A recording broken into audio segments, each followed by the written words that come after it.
గుంటూరులోని 36వ డివిజన్లో శివారు కాలనీలు అనేక సమస్యలతో సతమతమవుతున్నాయని ఎమ్మెల్యే గళ్ళా మాధవి అన్నారు. మీతోనే నేను మీ వెంటే నేను కార్యక్రమంలో భాగంగా భాగ్యనగర్, సాయినగర్లో ఎమ్మెల్యే గళ్ళా మాధవి పాల్గొన్నారు. కాలనీ ప్రజలు రోడ్లు, వీధి దీపాలు లేక తీవ్ర ఇబ్బందులు ఎదుర్కొంటున్నట్లు తెలిపారు. గత వైసీపీ ప్రభుత్వ నిర్లక్ష్యంతో పాటు సచివాలయ సిబ్బందే దీనికి ప్రధాన కారణమన్నారు. సచివాలయ సిబ్బంది విధులకు హాజరవడం లేదని, కాలువలు కూడా తీయించడం లేదని స్థానిక ప్రజలు ఫిర్యాదు చేస్తున్నారన్నారు. మున్సిపల్ ఉన్నతాధికారులతో మాట్లాడి 2 నెలల్లో ఈ సమస్యల పరిష్కారానికి కృషి చేస్తానని తెలిపారు.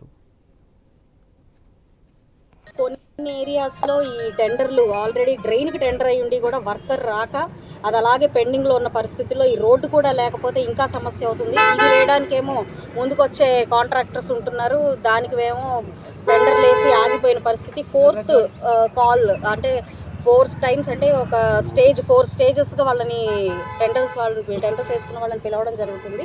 అప్పటికి వాళ్ళు రెస్పాండ్ అవ్వకపోతే వాళ్ళ టెండర్ని క్యాన్సిల్ చేసి ఇంకొకరికి ఇవ్వడం జరుగుతుంది. అలాంటి పరిస్థితుల్లో ఏదైనా డ్రైన్స్ మిగిలి ఉండడం తప్ప అదర్వైజ్ అన్నీ కూడా రోడ్ అండ్ డ్రైన్ కాంబినేషన్లోనే వేసుకుంటున్నాం. వాటి మీద కూడా ఇప్పుడు అలాగ వేయాల్సి వచ్చిన రోడ్ అయినా కూడా డ్రైన్కి ఏమాత్రం ప్రాబ్లం లేకుండా ఆ రోడ్డు కూడా మరీ డౌన్లో లేకుండానే వేస్తూ ఉన్నాము. అంటే ఆ అలైన్మెంట్ ఎక్కడ మిస్ కాకుండానే ఆ రోడ్డు వేయడం జరుగుతుంది.